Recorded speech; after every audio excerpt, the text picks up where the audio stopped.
और ले चलते हैं सीधे दिल्ली आपको, जहां आतिशी का शपथ ग्रहण शुरू हो गया है।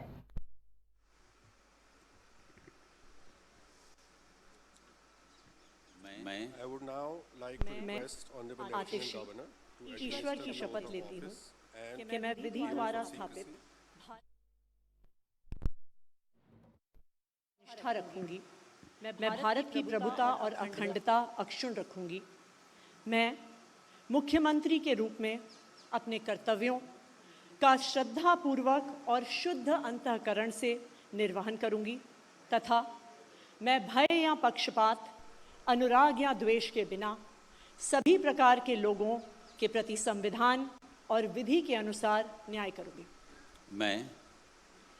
मैं आतिशी ईश्वर की शपथ लेती हूँ कि जो विषय मुख्यमंत्री के रूप में मेरे विचार के लिए लाया जाएगा अथवा मुझे ज्ञात होगा, उसे किसी व्यक्ति या व्यक्तियों को तब के सिवाय जबकि ऐसे मुख्यमंत्री के रूप में अपने कर्तव्यों के सम्यक निर्वहन के लिए ऐसा करना अपेक्षित हो, मैं प्रत्यक्ष अथवा प्रत्यक्ष रूप से संसूचित या प्रकट नहीं करूँगी।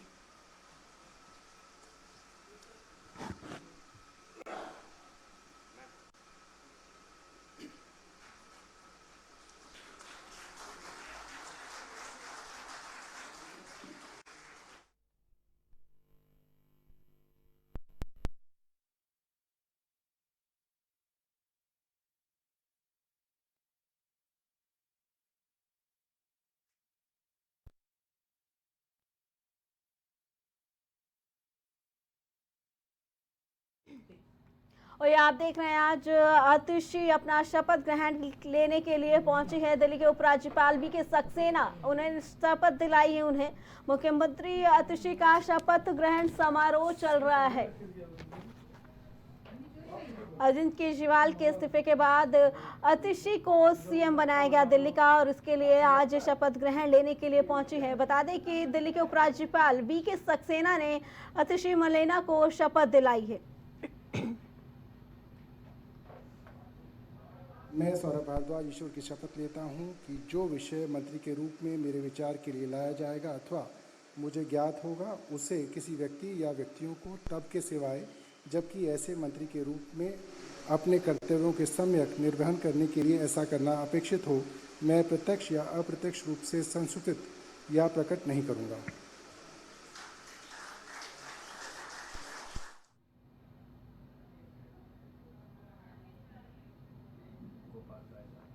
शपथ ग्रहण समारोह चल रहा है। आतिशी मलेना ने अभी अपने सीएम पद की शपथ ली है। अब इसके बाद 5 मंत्री अपने मंत्री पद की शपथ लेंगे।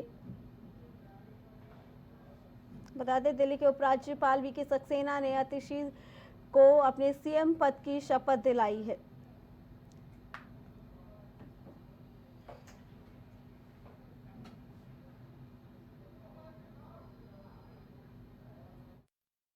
भारत के संविधान के प्रति सच्ची श्रद्धा और निष्ठा रखूंगा।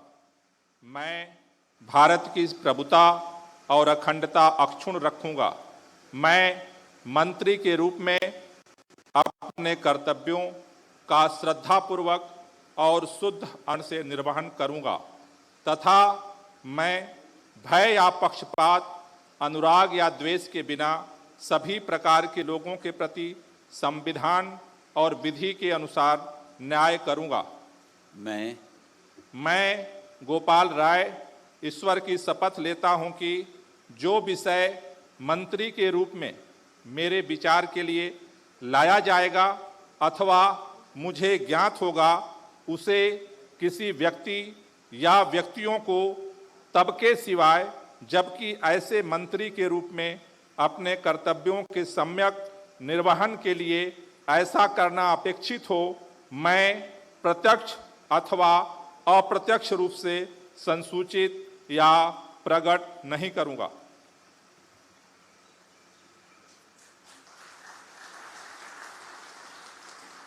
की शपथ ली। बता दें, आज 5 मंत्री, आतिशी के साथ 5 मंत्री भी अपने मंत्री पद की शपथ लेने के लिए समारोह में पहुंच चुके हैं।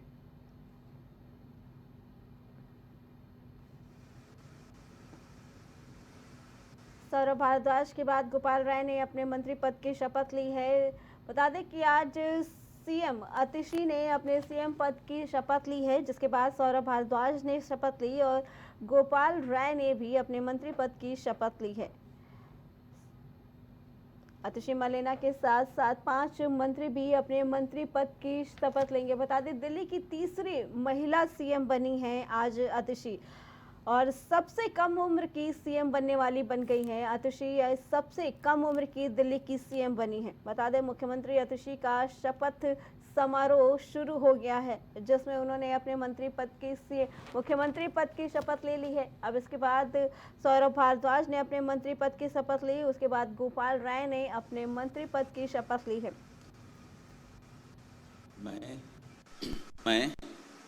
मैं कैलाश गहलोत ईश्वर की शपथ लेता हूँ जी द्वारा स्थापित भारत के संविधान के प्रति सच्ची श्रद्धा और निष्ठा रखूंगा। मैं भारत की प्रभुत्ता और अखंडता अक्षुण्ण रखूंगा। मैं मंत्री के रूप में अपने कर्तव्यों का श्रद्धापूर्वक और शुद्ध ऋण से निर्वहन करूंगा तथा मैं भय या पक्षपात, राग या द्वेष के बिना सभी प्रकार के लोगों के प्रति और विधि के अनुसार न्याय करूंगा। मैं कैलाश गहलोत ईश्वर की शपथ लेता हूं कि जो मंत्री के रूप में मेरे विचार के लिए लाया जाएगा और मुझे ज्ञात होगा, उसे किसी व्यक्ति या व्यक्तियों को तब के सिवाय जबकि ऐसे मंत्री के रूप में अपने कर्तव्यों के सम्यक निर्वहन के लिए ऐसा करना अपेक्षित हो, प्रत्यक्ष अथवा अप्रत्यक्ष रूप से संसूचित या प्रकट नहीं करूं।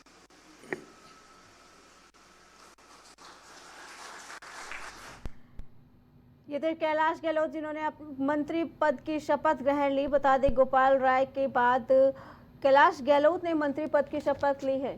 5 मंत्री लेने वाले हैं अपने मंत्री पद की शपथ। आज सीएम आतिशी ने अपने मुख्यमंत्री पद की शपथ ली। इनके बाद 5 मंत्री अपने मंत्री पद की शपथ लेंगे, जिनमें पहले मंत्री पद की शपथ ली है सौरभ भारद्वाज ने, फिर गोपाल राय ने मंत्री पद की शपथ ली, फिर अशोक गहलोत ने मंत्री पद की शपथ ली है। इमरान हुसैन ईश्वर की शपथ लेता हूं कि मैं द्वारा स्थापित भारत के संविधान के प्रति सच्ची श्रद्धा और निष्ठा रखूं। मैं भारत की प्रभुता और अखंडता अक्षुण्ण रखूंगा। मैं मंत्री के रूप में अपने कर्तव्यों का श्रद्धा पूर्वक और शुद्ध अंतःकरण से निर्वहन करूंगा तथा मैं भय, पक्षपात, अनुराग या द्वेष के बिना सभी के लोगों के प्रति संविधान और विधि के अनुसार न्याय करूंगा। मैं इमरान हुसैन ईश्वर की शपथ लेता हूं कि मंत्री के रूप में मेरे विचार के लिए लाया जाएगा अथवा मुझे ज्ञात होगा, उसे किसी व्यक्ति या व्यक्तियों को सिवाय जबकि ऐसे मंत्री के रूप में अपने कर्तव्यों के निर्वहन के लिए ऐसा करना अपेक्षित हो, मैं प्रत्यक्ष व अप्रत्यक्ष रूप से संसूचित या प्रकट नहीं करूंगा।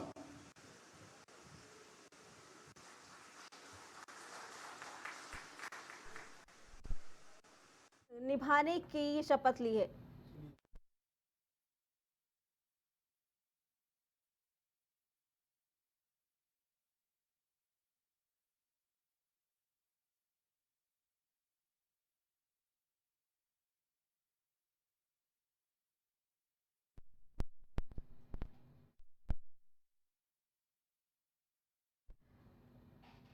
आतिशी मलेना ने अपने मुख्यमंत्री पद की शपथ ली, जिसके बाद 5 मंत्रियों ने अपने मंत्री पद की शपथ ली है। बता दें सौरभ भारद्वाज ने अपने मंत्री पद की शपथ ली और उन्होंने पद को पूरी निष्ठा के साथ अपने कार्य के निर्वहन के लिए पूरी शिद्दत से निभाने की शपथ ली है।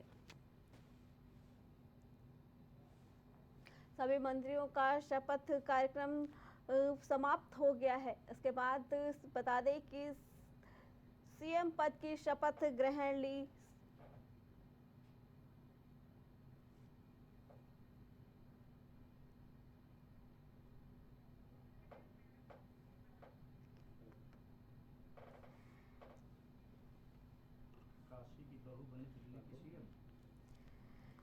बता दें अरविंद केजरीवाल के इस्तीफे के बाद चर्चाएं जोरों पर थी कि आतिशी को ही सीएम योगी बनाया जा रहा है। तो आतिशी के शपथ ग्रहण के बाद अब आपको इस चर्चा पे ले चलते हैं। हमारे साथ सपा प्रवक्ता धर्मेंद्र सिंह, भाजपा के नेता रत्नेश मिश्रा, आप प्रवक्ता प्रकाश श्रीवास्तव और कांग्रेस प्रवक्ता अमित तिवारी हमारे साथ हैं। सबसे पहले हम प्रकाश श्रीवास्तव से जानना चाहेंगे, आज आतिशी मरलेना ने अपने सीएम पद की शपथ ले ली है, क्या कुछ कहना है इसके बारे में आपको? जी पहले आपको नमस्कार, आपके सभी दर्शकों को मेरा नमस्कार और यहाँ पे बैठे हुए सभी प्रवक्तागणों को मेरा नमस्कार। देखिए, मैं आपको बिल्कुल स्पष्ट होकर बताना चाहता हूँ आपके दर्शकों को और देश की जनता को प्राइम टीवी के माध्यम से। देखिए, इस देश के अंदर दो राष्ट्र पार्टी के का मैं बयान दूंगा आपके सामने जी। एक है भाजपा बलात्कारी जनता पार्टी और एक तरफ है आम आदमी पार्टी। अगर मैं आपके सभी दर्शकों को थोड़ा सा याद दिलाना चाह रहा था, भारतीय जनता पार्टी के प्रवक्ता भी बैठे हुए हैं, उनको भी मैं याद दिला दूं कि किस तरीके से ये बलात्कारी जनता पार्टी मैंने इनको नाम दिया है। अभी की घटना हुई है उड़ीसा की, एक शर्मसार घटना सामने आई है। कमांडर की मंगेतर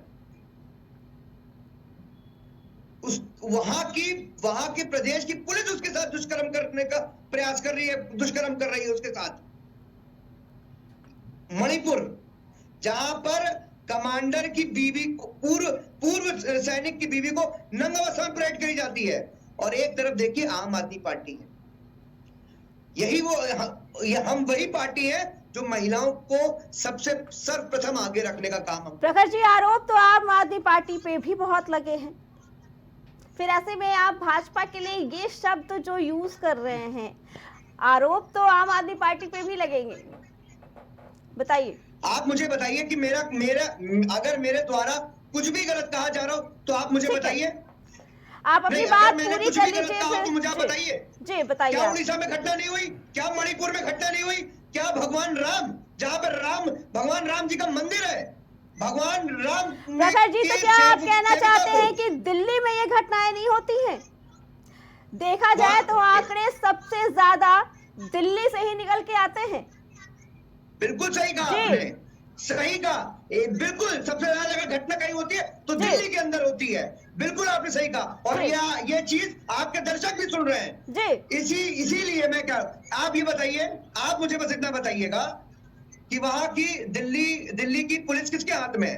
सेंट्रल गवर्नमेंट के हाथ में, स्टेट गवर्नमेंट के हाथ में है?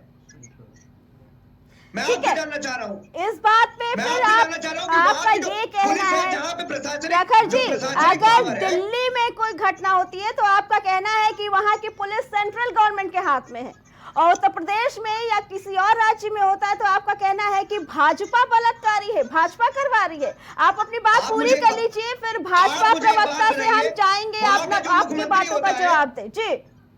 मैं जवाब दे रहा हूँ, ठीक है, बताइए। यहाँ का जो मुख्यमंत्री होता है, जो पुलिस होती है, वो किसके आदेश पे काम करती है? वहां के प्रदेश के मुख्यमंत्री पे काम करती है ना। और दिल्ली राज्य कैसा है? वहां पर सेंट्रल रूल है। वहां की पुलिस किसके इशारे पे काम करती है? आदरणीय अमित शाह जी के इशारे पे काम करती है। तो मतलब आपके जो नेता है, आपकी सरकार दिल्ली में है, वहां पे आपका कुछ चलता ही नहीं है, आपका कोई सिक्का नहीं चलता है। हम तो ठीक है, आपकी बात हो गई है। हम भाजपा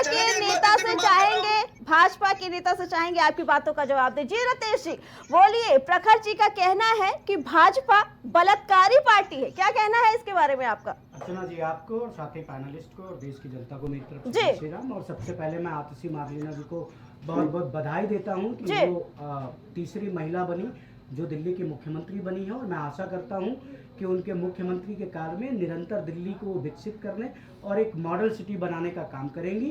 और मैं आशा भी करता हूं कि आतिशी जी अच्छा काम करेंगी, और कुल मिला के वो एलजी के साथ मिलकर दिल्ली के विकास के लिए काम करेंगी। मैं उनको बहुत बहुत साधुवाद देता हूं। प्रभु श्री राम से प्रार्थना करता हूं कि आतिशी जी को वो संबल दे, वो शक्ति थे, जिससे वो निर्भीक रूप से और स्वतंत्रता पूर्वक दिल्ली के विकास के लिए, दिल्ली के लोगों के लिए काम कर सकते। ठीक है। अब आ जाते हैं हम जो हमारे प्रखर जी ने कहा हमारी पार्टी को लेकर। देखिए ये लोग हैं, मैं पूछ लूंगा अभी स्वाति मालीवाल किस पार्टी की है और कहाँ पीटी गई।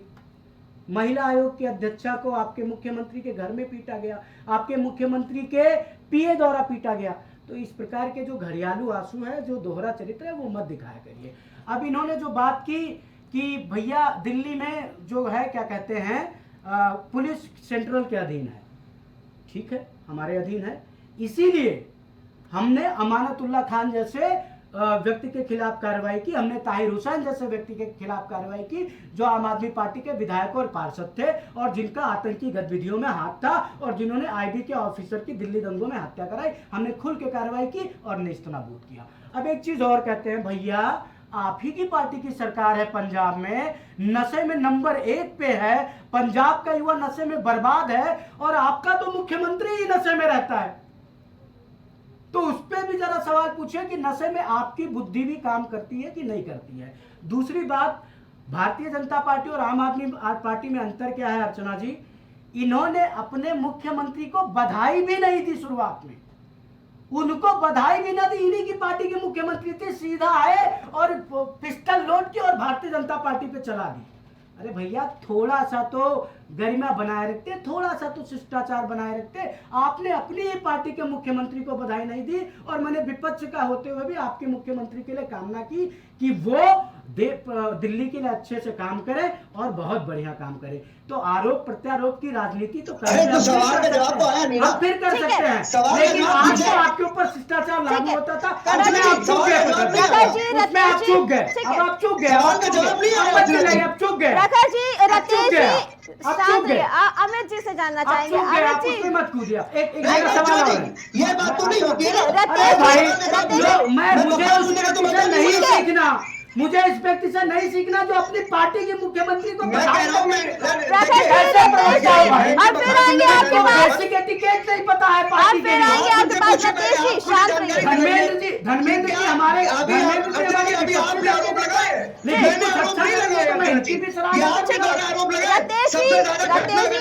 भाई मैंने कहा, मैंने तो इस पर सवाल ही नहीं उठाया, मैंने तो बस इतने कहा कि आपने सवाल उठाया है। रतेश जी आप लोग शांत रहिए, एक मिनट शांत रहिए। अमित जी, आज आतिशी जी को मुख्यमंत्री बनाया गया है, दिल्ली की बागडोर अब वो चलाएंगे जब तक अगला चुनाव नहीं होना है, लेकिन भाजपा और आप पार्टी एक दूसरे पर बराबर आरोप लगा रही है। आप पार्टी के प्रवक्ता का कहना है कि भाजपा बलात्कारी पार्टी है। फिलहाल बात तो हो रही थी कि आतिशी जी ने आज मुख्यमंत्री शपथ ग्रहण कर रही है, कैसा रहेगा उनका कार्यकाल और आने वाले दिनों में उनके आगे क्या चुनौतियां रहेंगी, बताइए। मुख्यमंत्री चुने जाने पर, बनने पर शपथ ग्रहण के लिए आतिशी जी को बहुत बहुत शुभकामनाएं। वह दिल्ली को नई आयामों तक लेकर के जाएं, इसके लिए हम कामना करते हैं ईश्वर उनको खूब इच्छा शक्ति दे। लेकिन दूसरी बात, हम रत्नेश जी की बात का जवाब देना चाहते हैं कि उन्होंने कहा कि हमारे योगी आदित्यनाथ जी एक मठ के महंत हैं और वो उत्तर प्रदेश के मुख्यमंत्री है। तो हम सभी मैंने तो योगी आदित्यनाथ जी का नाम ही नहीं लिया, मैंने बीच में नहीं बोला। कुमार में चल रहा है अर्चना जी, मैंने योगी जी का नाम ही नहीं लिया। ठीक है रत्नेश जी, अर्चना जी मैंने योगी जी का नाम लिया हो तब तो जवाब दो भाई। क्या अमित जी अभी जो बात हो रही है किस कुमार में, मैंने योगी जी का नाम ही नहीं लिया भाई। कोई जवाब अमित जी मैंने योगी जी का नाम ही नहीं लिया अपने पूरे बयान में। तरीका नहीं है, ये कोई तरीका नहीं है भाई। करेक्ट कराइए। रत्नेश जी शांत रहिए। अमित जी अभी का जो मुद्दा है इस पे अभी के बात करिए। अभी उसी मुद्दे पर आ रहे हैं ना कि जब हम कंपैरिजन करते हैं कि विकास की, गुणवत्ता की, तो उत्तर प्रदेश सबसे पिछड़ी सिस्टम में है। अब देखो उत्तर प्रदेश की सरकार ने विकास नहीं किया, गुणवत्ता नहीं बनाई, चाहे वो राम मंदिर के राम पथ में गुणवत्ता का मामला हो, चाहे जमीनों के घोटाले वाले में गुणवत्ता का मामला हो, चाहे राम पथ और राम पैड़ी पर लगी लाइट का मामला हो, कहीं पर भी, चाहे पुलिस व्यवस्था में गुणवत्ता नहीं है। मैं इस बात को सजेस्ट करना चाहता हूं कि हमारे उत्तर प्रदेश के जो मुख्यमंत्री है वो नाम बदलने में बड़ा माहिर है, बहुत आगे हैं। तो एक सुझाव है हमारा, अगर वो भ्रष्टाचार और अपराध को गुणवत्ता का नाम दे दे तो काम बन सकता है, क्योंकि अपराध भी बहुत ज्यादा है, गुणवत्ता भी बहुत ज्यादा डाउन है, ठीक है, भ्रष्टाचार भी बहुत ज्यादा है। तो अगर वो भ्रष्टाचार और अपराध को गुणवत्ता और विकास की संज्ञा दे दे, नाम बदल दे, ठीक है, तो प्रदेश में विकास चमकने लगेगा। तो इतनी सी सलाह योगी आदित्यनाथ जी को देनी है, और अगर हमारे प्रवक्ता साथी बात पहुंचा सकते हैं तो पहुंचा देंगे, नहीं तो योगी जी कहीं से सुन लेंगे। तो यही एक माध्यम है कि वो भ्रष्टाचार और अपराध का नाम बदल के विकास और गुणवत्ता कर दे, तभी इस प्रदेश की गुणवत्ता और विकास संभव होगा। अन्यथा हकीकत यह है कि उत्तर प्रदेश आज भ्रष्टाचार और गुणवत्ता के मामले में, मतलब कह सकते हैं भ्रष्टाचार और अराजकता और अपराध के मामले में चरम पर है। ये दुनिया जानती है, आप भी चलाती हैं, हम भी चलाते हैं। ठीक है अमित जी। धर्मेंद्र जी, आपने बात सुनी इन लोग की। प्रखर जी का कहना है, पहले तो आतिशी जी आज सीएम पद की शपथ ले चुकी हैं और आगे रास्ता उनका काफ़ी कठिन होने वाला है, लेकिन वहीं पे आप प्रवक्ता का कहना है कि दिल्ली में जो घटनाएं होती हैं उनमें कहीं ना कहीं जिसके हाथ में सारी चीज़ें हैं, पुलिस जिसके हाथ में उनका लेना देना है, वहीं उत्तर प्रदेश में जो चीज़ें होती हैं उसके मायने भी वो बीजेपी की ही हाथों में है। क्या कुछ कहना है? आपने सभी की बातें सुनी, बताइए। देखिए अर्चना जी, पहली बात तो धन्यवाद हमें अवसर देने के लिए, काफ़ी समय बाद मिला। सबसे पहले मैं आतिशी जी को, जो देश की बेटी हैं और उत्तर प्रदेश से भी बड़ा गहरा नाता है जी, और सबसे गर्व की बात है, सबसे युवा और बहुत ही पढ़ी लिखी, इंटेलिजेंट, प्रोग्रेसिव सोच की, और चूँकि व्यक्तिगत भी हमारी मुलाकात है, मैं जानता हूँ व्यक्तिगत रूप से उनको, उनकी सोच हमेशा पॉजिटिव और कुछ अच्छा करने की है। आज शपथ ले रही हैं दिल्ली में, हम इनके शुभकामनाएं देते हैं कि और अच्छा करेंगे, दिल्ली को आगे ले जाएं। जो डिपार्टमेंट, विभाग दिल्ली सरकार के अधीन है उसमें जो केजरीवाल जी के काम थे, इनके नेता के, उसको आगे बढ़ाते हुए कुछ और अच्छा करें। शिक्षा, स्वास्थ्य क्षेत्र में विशेष रूप से जो अर्बन सिस्टम है उसको भी बेहतर करेंगी, ऐसी उम्मीद करता हूँ। और चूँकि अच्छा एक उनके पास टीम भी है, सारे योग्य लोगों, समझदार लोगों की, जैसा कि मैं देख पा रहा हूँ जो इन लोगों ने आज शपथ ली है, वो सारे लोग भी बहुत ही अच्छे हैं, बेदाग हैं, किसी प्रकार का आरोप प्रत्यारोप नहीं है। तो इनको, आतिशी जी को हम शुभकामनाएं देते हैं बेहतर दिल्ली बनाने के लिए। अब सवाल यहाँ महत्वपूर्ण, अब हमको थोड़ा समय दे दें, मैं काफ़ी देर से रत्नेश जी को और सबको सुन रहा था। रत्नेश जी ने बड़ी लंबी लंबी बातें की। अब हमारा दुर्भाग्य है या लोकतंत्र में ये स्थिति है कि जिन्होंने जो आकंठ भ्रष्टाचार और कमीशन खोरी में डूबे हुए हैं, जिन्होंने गुणवत्ता की सारे मापदंडों को तोड़ दिया गिराने में, वो गुणवत्ता की और बड़ी बड़ी बातें। पहली बात तो मैं उस विषय पर नहीं जाना चाहता हूँ, सनातन और योगी आदित्यनाथ जी का क्या रिश्ता है, वो रत्नेश जी को हमको लगता है जानकारी नहीं तो सनातन और गोरक्ष पीठ का क्या दूर दूर तक कोई नाता नहीं है, सनातन से उनको जोड़ना ही नहीं चाहिए था। खैर वो चूंकि आज विषय नहीं, लेकिन मैं बताना चाहता हूँ कि भ्रष्टाचार की बात कौन कर रहा है। जिनके खुद के विधायक और मंत्री कहते हैं कि मेरे 40 साल के राजनीतिक जीवन में इतना भ्रष्टाचार न भूतो न भविष्यत आज तक कभी मैंने नहीं देखा, जो इनके साथ, योगी आदित्यनाथ जी के साथ, कैबिनेट के साथ ही रहते हैं। इनके तमाम विधायकों ने आरोप लगाया इनके ऊपर, जो ट्रस्ट की बात करें, प्रसाद चेक कराने की, जिनके खुद हाथ सने हुए भ्रष्टाचार में, जो चंपत राय जी बैठे हैं, उनके ऊपर बिजनौर में जमीन घोटाले का आरोप लगा, उनके ऊपर आरोप लगा किस तरह से जमीनें खरीदी गई, 5 मिनट बाद रजिस्ट्री हुई, 50 लाख की जमीन 15 करोड़ कर लिया, सारे भाजपा के नेता रजिस्ट्री लेकर के। जो भगवान राम के में ट्रस्ट का पैसा गया था, जो करोड़ों लोग आस्था के साथ दिया था कि भव्य और नव्य जो है भगवान प्रभु श्री राम का मंदिर बनेगा, दुनिया का सबसे बड़ा और शानदार मंदिर बनेगा, उसका पैसा जो है जमीनों में भ्रष्टाचार करके भारतीय जनता पार्टी के नेताओं के खाते में चला गया। भ्रष्टाचार की, गुणवत्ता की स्थिति है कि न केवल प्रभु श्री राम के मंदिर में कमीशन खोरी करके मंदिर में पानी चूने लगा, अधूरे मंदिर का उद्घाटन किया, आपने देखिए राम पथ जैसे पवित्र स्थल को गड्ढों में तब्दील कर दिया, पूरे अयोध्या में पानी भर गया, सड़कें डूब गई। काशी के अंदर आपने देखिए जो काशी का कॉरिडोर बना रहे थे, किस तरह से वो गिर गया, उसमें जो है वहां पर्यटक घायल हो गए।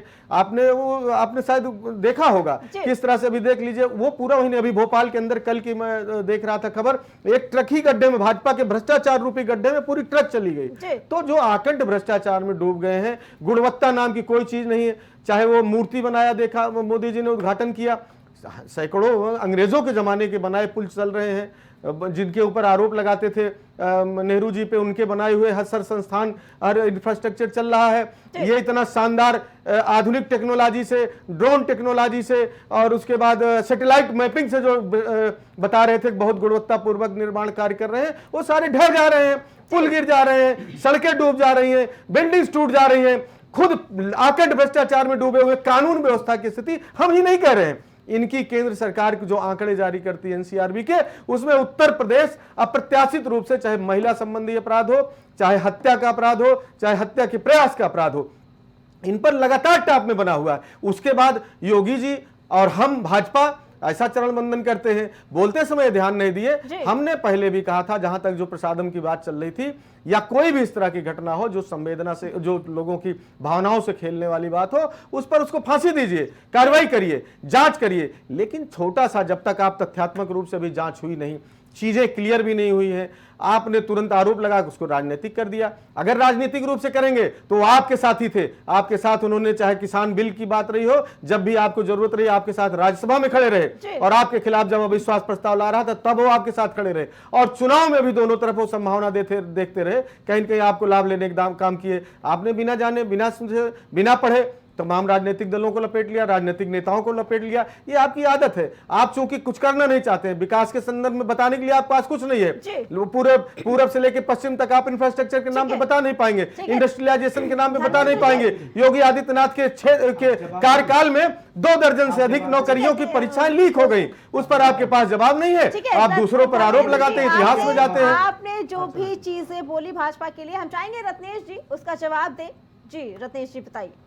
देखिए, क्योंकि भाजपा के ऊपर भी लगातार ये भ्रष्टाचार के आरोप लगे हैं। मैं बता देता हूं जी कि भाजपा की सरकार में जो भी चीजें बनी वो गिरी। भ्रष्टाचार के आरोप कौन लगाती है? कांग्रेस पार्टी, जिसकी पूर्व राष्ट्रीय अध्यक्ष, पूर्व राष्ट्रीय उपाध्यक्ष और वर्तमान के सबसे बड़े नेता स्वतः सुप्रीम कोर्ट से जमानत पर है।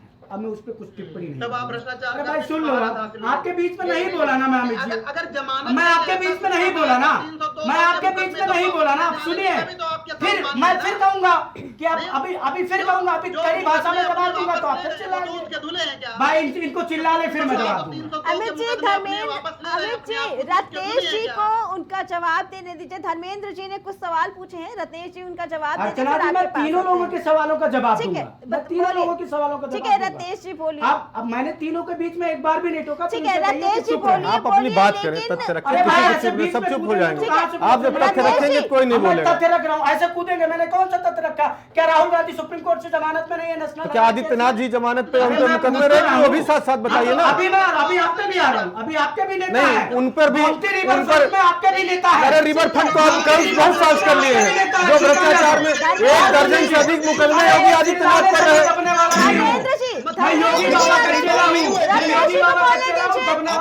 अरे झूठ कहा, जितना तेज बोला जाएगा रत्नेश जी आपसे 4 गुना तेज भाई। ये गंवारे सुनिएगा, ये चिल्लाने का साथ हो रहा है। अरे अर्चना जी, आप ये डिबेट करा रहे हैं, चिल्लाने का लाउड स्पीकर चलाने का। जमानत पर है सोनिया गांधी, नेशनल हेराल्ड के मामले में जमानत पर है। अब आ जाते हैं आम आदमी पार्टी पे। आम आदमी पार्टी के नेता, मैं जवाब दे रहा हूँ, मैं तो सुन ही नहीं रहा हूँ जो बोलना बोलते हैं। आम आदमी पार्टी के नेता भैया, अरे बीपी हाई हो जाएगा प्रखर श्रीवास्तव, बीपी हाई हो जाएगा। अरे अमित तिवारी पे चिल्लाओ। अमित तिवारी की कांग्रेस पार्टी ने शराब घोटाले की शिकायत की थी और सुप्रिया सिंह और अजय माकन ने बाकायदा प्रेस कॉन्फ्रेंस करके ईडी और सीबीआई को एविडेंस दिए थे कि मनी ट्रायल स्टैब्लिश हुआ है। आप ही का सहयोगी दल है भैया, उनसे पूछो ना। हमारे पास तो जांच की शिकायत आई, हमने जांच कराई। अब ये लोग भ्रष्टाचार की बात करते हैं। इनके 3 प्रमुख नेता, मनीष सिसोदिया जमानत पर, संजय सिंह जमानत पर, अरविंद केजरीवाल जमानत पर। वो भी कैसे जमानत? ना तो मुख्यमंत्री कार्यालय जा सकते थे, ना तो किसी फाइल पर साइन कर सकते थे, ना कोई मुख्यमंत्री, ना कोई मंत्री बना सकते थे, ना ही एनएससीसीडी की बैठक में जा सकते थे। चिल्लाते रहो भाई, चिल्लाते रहो और तो चिल्लाओ से। अब आ जाते हैं लोगों ने जो कहा कि अपराध, उत्तर प्रदेश में सबसे बड़े माफिया हुआ करते थे अतीक और मुख्तार। पर लोग की यात्रा पर चले गए, निपटा दिया। अब मैं एनसीआरबी का एक डेटा और देता हूँ। अरे भाई चिल्लाते इनका माइक डाउन करवा, तो ऐसे बोलेंगे तो कैसे? आप देखिए, अरे मैडम सुन तो लीजिए। अब राज्य क्राइम रेट पर 2022 का जो एनसीआरबी का डेटा है वो सुन लो। केरल जो इनकी कम्युनिस्ट पार्टी के सहयोगी दल का है वहां पर 613.7% है, उत्तर प्रदेश में 150.3%। ये कहां से आंकड़े ये अपने घर भैया बना लिए? NCRB का डेटा आ रहा है भैया। एनसीआरबी में उत्तर प्रदेश का महिला अपराध और हत्या में सब डेटा नहीं है। अरे पहले उंगली हाथ नीचे करके बात करिए। चिल्लाने के भाई आप चिल्ला करके थोड़े किसी का आवाज जाइए। अपराध हत्या के अपराध के मामले में झारखंड सबसे टॉप पर 4.0, उत्तर प्रदेश 1.5, लूट के मामले में दिल्ली 8.6, उत्तर प्रदेश 0.8, डकैती के मामले में मेघालय 0.5, यूपी 0.0, ऐसे लोगों को बैठाने की जरूरत नहीं है। अमित जी आते हैं आपके पास में। राकेश जी अपनी बात का आपकी बातों का जवाब दे दे, फिर आपसे भी देखिए आप देखिए दुर्भाग्य देखिए, ये तीनों लोग बिल मिलाए हुए हैं, तीनों बिल मिलाए हुए हैं। राकेश जी भाषा की मर्यादा को बना के रखिए, ठीक है, लेकिन भाषा जनता देख रही है। राकेश जी अपनी भाषा की मर्यादा को बना के रखिए। पूछूंगा छाती पे चढ़ के पूछूंगा, अब आ जाते हैं, अब आ जाते हैं। प्रदेश की जनता ने दूसरी बार अरे सवाल पूछा है ना, राकेश जी आप अपनी भाषा की मर्यादा एक तो अमित तिवारी, आप अपनी भाषा अपनी बातों का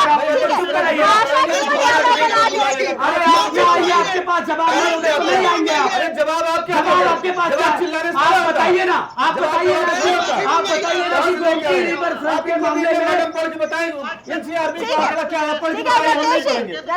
आप ही पढ़ के बता दीजिए। लेकिन आप अपनी भाषा की मर्यादा बना के पढ़ लीजिए। मैं भी तो डेटा दे रहा हूँ, ठीक है, बैठिए। एनसीआरबी का वो भी तो डेटा, जो डेटा इनके पक्ष में है वो सही है, जो डेटा इनके पक्ष में नहीं है उस पर अम्मा गम्मा करेंगे।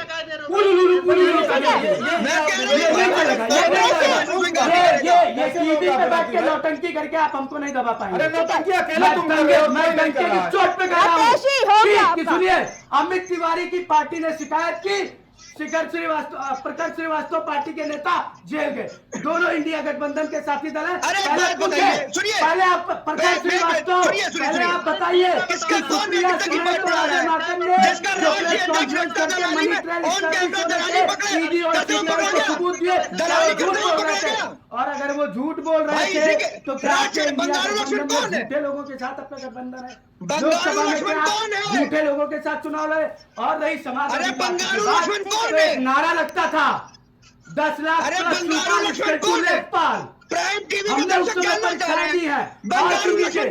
इनकी सरकारों की आपको मैं सच्चाई दिखाता हूं। राकेश जी ठीक है, हो गया। अमित जी के पास चलते हैं। राकेश जी डेटा मैं भी दिखाता हूं। राकेश जी आपके पास फिर आएंगे। अमित जी बताइए। एक डेटा है, देखिए। अमित जी बताइए। एक डेटा है और देखिए। राकेश जी अमित जी को बोलने दीजिए। मैडम सुन तो लीजिए। आवाज बंद करो तब। राकेश जी 5 जुलाई 2014 का 11 खबर छापी जिसमें लिखा भर्ती में रूल नंबर पढ़ के बताता हूँ। नाम राजेश कुमार यादव, एसडीएम का रूल नंबर 041 एसडीएम का रूल नंबर 164145 नाम एसडीएम का rule number 018 Dhirendra Pratap Yadav, SDM का रूल नंबर 090 अमिताभ यादव, 1290 सुन तो लीजिए। मैडम ये वाली रिपोर्ट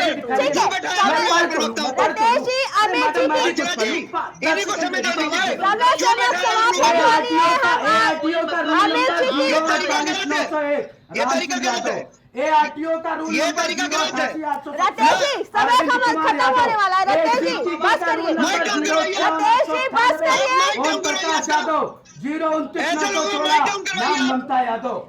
आ जाइए। नायब तहसीलदार का रूल नंबर 033 3071 अशोक कुमार यादव, नायब तहसीलदार का 1760 ज्ञानेंद्र कुमार यादव, नायब तहसीलदार का 089 689 सुन लीजिए करेगा। राकेश जी बस अगर ये गलत है तो समाजवादी पार्टी जाके नौबार क्या करवा रही हैं आप? समाजवादी पार्टी क्या करेगी ठीक है, इसमें आप समय बताने की जरूरत नहीं है। अरे दो मैंने चीज़ तो है। रूल नंबर वाइज बताया भैया, मैडम, इतने तुम्हारे बृहद नहीं स्तर पर किया। भ्रष्टाचार, आप ये क्या कर इतने रहे हैं? बृहद स्तर पर वही मैंने बोलेंगे सपा से क्या? सवाल पूछा है प्रखर। अरे भाई सुन लो, चुप रहना भी सीखो। सपा से सवाल अकेले पूछा है। पूरा प्रदेश तुम्हारे कंधे ठीक पे, है, चुप हो रहना गया। सीखो। अरे जवाब मैंने- दो। मैंने तो चर्चा सुनिए रखी भाई, गई थी, जात- चर्चा अरे रखी ये गई मानसिक थी। ये ठीक है, मानसिक रोगी है राकेश भाई। जी, धर्मेंद्र जी, अमित जी, चर्चा रखी गई थी। प्रखर जी, आतिशी जी ने मुख्यमंत्री की शपथ ली थी, लेकिन आप लोगों ने मुद्दे को कहां से कहां ले गया। ये एक आतिशी जी मुख्यमंत्री की शपथ ली थी, हमने चाहा था कि आज सभी पार्टी के नेता उन्हें बधाई दे, उन्हें आने वाले समय अरे के लिए मैडम, आम आदमी शुभकामनाएं पार्टी के प्रवक्ता ने खुद दी, बधाई दी। लेकिन खुद आप लोगों ने मुद्दे को कहां से कहां ले गया। ठीक है, हमारे पास समय सीमा समाप्त हो रही है। चर्चा में जुड़ने के लिए आप सभी का बहुत बहुत धन्यवाद। Thank you.